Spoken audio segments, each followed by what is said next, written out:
ఇప్పుడు బలిపీఠాన్ని దేనికి కట్టమన్నాడు? ఇజ్రాయేలు ప్రజలు పాపం చేసినప్పుడు వారి పాపాలకు ప్రాయశ్చిత్తం చేయబడినట్లు. ఎలా ప్రాయశ్చిత్తము?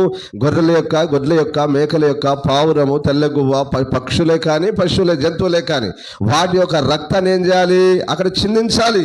ఎవరైనా పాపం చేసినట్లయితే వారు దేవుని మందిరంలోకి వచ్చినప్పుడు, ఆవరణ ద్వారం గుండా వచ్చినప్పుడు ఒక పశువును కానీ, గొర్రెను కానీ, ఎద్దును కానీ, అలాగనే పౌరపు పిల్లను కానీ, గువ్వను కానీ, తెల్ల గువ్వను, ఏదైనా కూడా వారి పాప నివారణ నిమిత్తము, పాపం యొక్క ప్రక్షాళన నిమిత్తం, పాపము క్షమించబడిన నిమిత్తము మానవులందరూ ఏం చేసేవారు?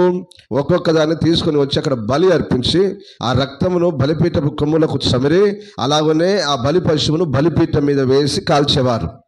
అది కాల్చిన తర్వాత దాని బూడిదను తీసి ఆ వ్యక్తి మీద చల్లితే అది పాప క్షమాపణ జరిగేది. ఆమేన్, హల్లెలూయా.